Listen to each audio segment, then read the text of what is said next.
You are Locked On Jets POSTCAST, part of Locked On Sports New York on the Locked On Podcast Network. Your team every day. It was another ugly day for the New York Jets defense. Brady Cook made his first NFL start, and the Jets fall to 3-11, and for the moment, hold themselves a top 5 pick in the 2026 NFL Draft. Welcome into the Locked On Jets postcast here, live on the Locked On Jets YouTube channel and in the Locked On Jets podcast feed, part of the Locked On Podcast Network, now the #1 sports podcast network. I am your postcast host, Chris Schubert, here with you to recap all things New York Jets the moment they get off the football field. Lifelong Jets fan, former NFL Draft media member, here with you to break down the Jets action. And it's a tough one. A 48-20 loss for the New York Jets in, like I mentioned, Brady Cook's first NFL start after coming in relief of Tyrod Taylor last week. Got all the first-team reps this week in practice. We'll break down his performance a little bit later on, but we need to start this postcast, which is becoming a common theme here, a defense that gave the Jets no chance to win today. This is what you'll be talking about. It was just too easy for the Jacksonville Jaguars today, and it's kind of been easy the last 2 weeks for teams against this Jets defense. For Miami last week, it was 3 straight touchdowns on their first 3 possessions.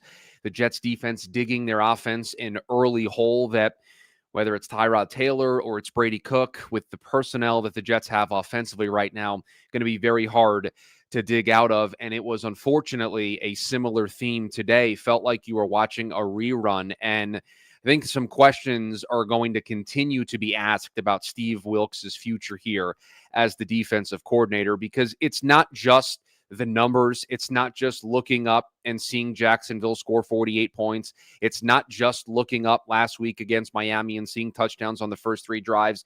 It just doesn't feel like there's any coaching going on. It just feels like there aren't adjustments being made. I mean, it was easy for Jacksonville today. It was easy for Trevor Lawrence early in this game. I mean, that first drive, he's making adjustments at the offensive line. He's checking into plays. And the only way that Jacksonville got stopped today basically was if they made a mistake, if they committed a penalty, if a receiver dropped the pass. I mean, Brian Thomas Jr. had a great day today and dropped a couple of passes. There was a drive that ended in a field goal for Jacksonville late in, I think it was end of the third, early in the fourth quarter, that Trevor Lawrence had an open receiver and ended up trying to throw a tougher ball and didn't score a touchdown. I mean, it felt like the only way Jacksonville was going to be stopped today is if they did it to themselves. It was just easy, and it was play action that was beating the New York Jets, and it just never felt like there was an adjustment made by Steve Wilks and this defense. And I know that the Jets made some moves at the deadline that got rid of 2 very good defensive players, but there is still talent on this team. Jermaine Johnson, Will McDonald, still on this roster. They still have, Quincy Williams, Jamien Sherwood, who are quality players at linebacker. They should be able to be at least more competitive than what we have seen from them over the last couple of weeks. And with that, you allow Trevor Lawrence to get 6 total touchdowns in this game. 5 passing touchdowns. He added a touchdown on the ground. Travis Etienne gets into the end zone 3 times. You are just, with the state of the Jets offense right now, you are not going to be able to stay in games. And that's kind of been the thing we've been looking for from the Jets here in the second half of the season. And you thought that they had found it, right?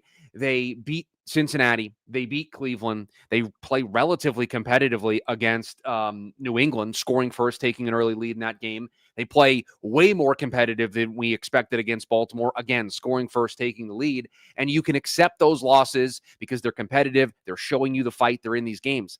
The last 2 weeks, it's been the complete opposite. The last 2 weeks, it's been a defense that is just simply not good enough. They are just not giving this offense a chance. And you already knew coming in, undrafted free agent, rookie quarterback making his NFL debut on the road against the Jacksonville team. You knew that they were going to lean on Breece Hall in the running game. You knew that they were going to have to play a very tightly contested game if they were going to have a chance to pull off this upset. And that game script never can develop if this defense continues to play this poorly. And Yes, I know they're shorthanded. Yes, I know they've had injuries. Yes, I know the defense is not operating at 100% capacity, but I can see effort. I can see scheme. I can see adjustments, and you're just not seeing it. I mean, how many times did Jacksonville just carve up this team with play action? I mean, how often did you watch a Jacksonville wide receiver just be wide open, not a defender anywhere to be seen? I mean, Etienne's last touchdown, a 45-yard catch and run, 3 or 4 Jets miss a play, miss a tackle to stop him as he's straddling the sidelines.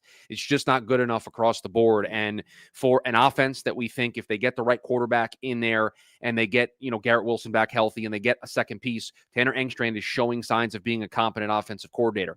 There's some to like about what Aaron Glenn is doing as a head coach. Chris Banjo on the special teams. They almost had another one today.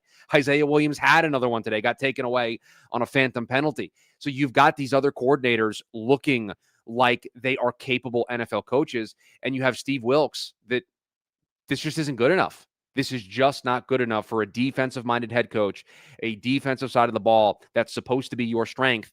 I mean, at some point, Aaron Glenn's just going to have to get hands-on and get involved here because you cannot continue to have these types of performances. I mean, Jacksonville nearly scored 40 points in the first 3 quarters of this game. You're just not going to stand a chance. And it basically ruined what could have been a decent start from Brady Cook. I thought he did some good things in this game, and I do want to touch on them, but the main takeaway from this game is the Jets do not have a NFL caliber defense, and that is going to torch them the rest of the way. I mean, they have Saints, Patriots, Bills, and with the Bills beating the Patriots today, those matchups are going to matter to both of those teams. If this defense continue to show up the way that it has the last 2 weeks, the Jets don't stand a chance. Now, maybe you're happy with that because right now with the loss, the Jets have themselves a top 5 overall pick. But I want to see some competitive football because this team needs to learn how to win. They need to learn how to be in these games in the fourth quarter. And basically at halftime, you probably felt like you could turn this one off and move on with the rest of your day. It was Brady Cook's first NFL start. I do want to break down some of the good, the bad, and the ugly from his performance and then talk about what this means moving forward for the New York Jets. We will do that here on the other side. NFL Sundays move fast. One big play, and suddenly everything feels different. And there were a lot of big plays on the field this Sunday for the Jacksonville Jaguars. That's what makes live betting with FanDuel so exciting. You're not just watching the game, you're reacting to it in real time. With FanDuel, you can place bets as the action unfolds. Every drive, every momentum swing, every highlight moment. Live betting is best when the game starts to shift, a receiver gets hot, a defense tightens up, or the momentum flips after a turnover. FanDuel lets you jump into the moment. Live spreads and money lines adjust instantly. Player props update as guys heat up. You can bet next touchdown scores, drive results, totals, and more. It keeps you locked into every snap, every drive, every possibility. So if you want to be right in the middle of the action this season, visit FanDuel.com and place your NFL live bets all season long. FanDuel, the game moves fast, and so can you. The holidays officially here, which means gift hunting season is on. I've got a couple more people to check off of my list. If you want something meaningful, personal, and guaranteed to get a reaction, Aura Frames is the gift that delivers every time. It's not just something you wrap. It is a way to share memories because Aura isn't your average picture frame. You can preload the frame with photos before gifting it. So when they plug it in, the memories already there. No apps to figure out, no setup headaches, just instant smiles. Grandparents, parents, newlyweds, anyone who loves photos, you can endlessly upload pictures and 30-second videos through the Aura app. You can add a personalized message right inside the frame so the gift feels thoughtful the moment that it's open. For a limited time, save on the perfect gift by visiting auraframes.com to get $35 off. Aura's best-selling Carver matte frames named #1 by Wirecutter using the promo code Locked On at checkout. That's auraframes.com, promo code Locked On. This deal is exclusive to listeners and frames sell out fast, so order yours now to get it in time for the holidays. Support the show by mentioning us at checkout. Terms and conditions apply. Back here On the Locked On Jets postcast, on the Locked On Jets YouTube channel, the Locked On Jets podcast feed, part of the Locked On Podcast Network, now the #1 sports podcast network. Chris Schubert here with you, recapping a 48-20 loss for the New York Jets, where the defense continues to be a central theme here, as it's not showing signs of getting better. In fact, it's showing signs of regressing, and with 3 games to go in this season, something is going to have to change here in a hurry, or else the Jets will be making some coaching changes on that side of the ball. One would argue that they need to make those coaching changes regardless, because there is no signs of progress.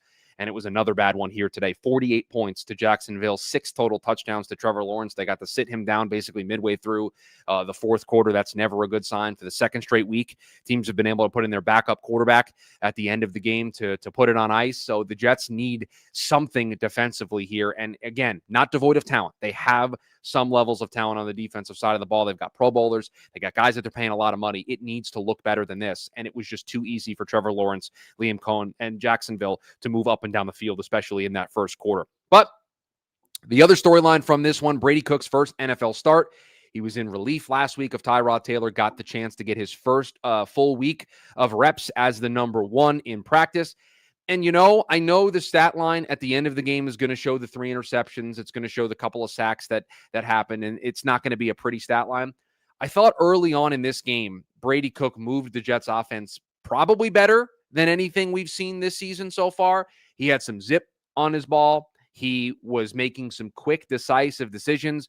The touchdown pass to A.D. Mitchell was a quick decision, threw it in there, gave his guy a chance. One of his interceptions, Arian Smith just has to do a better job of bailing his quarterback out. I don't think it was that bad of a throw. He just kind of gave up on the route. And look, when you get down early the way the Jets were in this game, and you have an undrafted free agent rookie quarterback making his first NFL start, your game plan goes out the window. Because I'm sure if Tanner Engstrand was our guest here on the Jets postcast, he would tell you that they would want to run the ball more. They would want to utilize that as a strength. And they tried to do that early on in this game. I mean, that first drive, they tried to run the ball pretty heavily. It ended up getting into that 4th down situation, and they had that funky looking 4th down play where they had, 3 backs kind of lined up in wing formation, and they gave like an end around to Breece Hall.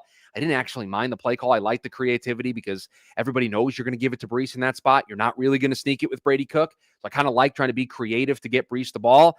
How many times have we watched the Jets in those spots? Everybody knows what you're doing. They got Breece Hall lined up 5-6 yards in the backfield, and they make it even harder on themselves. So that feels like growth. It feels like them trying something new. Just the execution wasn't great, and that stalled out their first drive, and you're thinking, oh, no, here we go again. The next drive, Brady Cook took him right down the field. I think he was 6 for 6 on that drive, including the touchdown. So, I mean, he showed some positives. He showed that he probably could be a backup in this league, and I hope that the Jets will continue to give him reps here down the stretch. And I'd like to see what a full game looks like, where he's able to get into a flow, a rhythm. It is a competitive back and forth game. His defense helps him out a lot more. I mean, the Jets down early in this game, Brady Cook leads them on that drive to give them something in this contest. They're down, 14-0. He leads them on an 8-play, 65-yard drive to make it 14-7, and you're thinking that's the spark. Defense is going to feel like our offense is here today, going to give us a chance. It's a 5-play drive on the next possession for Jacksonville that leads to a touchdown. It's 21-7. You're just not going to be able to do anything with this current group on offense with an undrafted free agent rookie quarterback being down 2 possessions, in the blink of an eye. It's just not going to work. You're just not going to win football games. You're not going to be able to stay competitive. So, again, the 3 interceptions, the first one was a bad throw. I thought the third one needs some help from his wide receiver. Arian Smith can do more. But I thought some things to like, some things to reflect on, and I think to grow on for Brady Cook. I thought his decision-making was good. I thought he used his legs a little bit more in this game and looked to extend plays, not just immediately go down when he got back to the line of scrimmage. I thought he did a good job trying to use those legs. But again, it's a group that doesn't have a ton of skill players. I know we like what we've seen from Adonai Mitchell. We like what we've seen from John Mechie, Breece Hall, but it's not a full complement. And when you're down early, you have to try to throw your way a little bit back into this game. And I just don't think that's a game script that's going to favor the New York Jets this season with their current personnel. So I thought better than what we saw when he came in relief of Tyrod Taylor. And again, I hope that he continues to get the final 3 starts here of this season so that he can continue to showcase what he's got. Because again, I think he can be a backup quarterback in this league. Some of the things I saw today certainly made me think that the Jets could go into next season with Brady Cook as their backup. And if you needed to get out of a jam for a half or a game, Brady Cook might be able to keep your offense on schedule, again, with the right personnel around him. But it's another tough one for the Jets because for the second straight week, as has been the theme for most of the season, the defense is a major, major issue. 48 points. It was 41 points by the end of the third quarter. They let Trevor Lawrence do whatever he wanted, throw it to whoever he want, and he ended the day with 6 total touchdowns, 5 passing TDs, and then he added a touchdown on the ground. So just a overall another disaster for the New York Jets defensively. Tackling was an issue. Pursuit angles were an issue. I think the scheme was an issue. The lack of adjustments to things like the play action just feels like the Jets are always unprepared for whatever the offense is throwing at them, whether it's a trick play, screen play, play action. It just feels like the Jets are never in a position where they've got the right personnel, the right play drawn up to match what the offense is doing. So I thought it was an overwhelming victory coaching-wise for Jacksonville. I mean, they just made this defense look silly for a large stretch of this one. The Jets now moving forward as of recording this postcast, as we sit here right now, I'll hit the refresh button one more time. A top 5 pick in the NFL draft. They moved all the way up to number 5 with Washington winning, Cincinnati losing. They moved in front of them. New Orleans plays later on today. A New Orleans loss would move them back up and slide the Jets back to the number 6 spot. So for the moment, holding a top 5 pick in the NFL draft. Keep an eye on what happens in New Orleans later today. And then obviously that's the team that the Jets will be facing next week. And so if you are a card-carrying member of Team Tank, if you're interested in the Jets losing out here the rest of the way, they play the Saints next week, and that could be a game that directly impacts the Jets draft stock and moves them up here inside the top 5. Holding on to a spot right now could finish today with that top 5 spot. But a disappointing day for the Jets, uncompetitive against Jacksonville on the road, and it is because their defense just seems lost at times. But that is going to do it for us here on the Jets Postcast. Thanks for hanging out with us. We know these are brand new to the channel this season. John has you covered with those big picture thoughts all throughout the week, and he'll get you ready for the game against the Saints next Sunday. I will be back here next weekend to recap it all with you the moment that the Jets get done on the football field. So if you want to hit that subscribe button, turn on the notification bell so that you are notified when we go live here on the Locked On Jets YouTube channel with the Locked On Jets Postcast. A tough one for the New York Jets defensively, a disaster. 48 points, a career day for Trevor Lawrence and the Jacksonville offense as they put themselves in first place, kept themselves in first place in the AFC South. And it is a common theme for the Jets: unprepared, unable to make adjustments, and a defense that just does not give them a chance to win. Perhaps things will be different next week, but we've been kind of watching the same old story play out through the first 14 games of the season. Doesn't feel like things are going to change anytime soon. But we are back here next week to break down all the action when the Jets take on the Saints. Have a good one, Jets fans.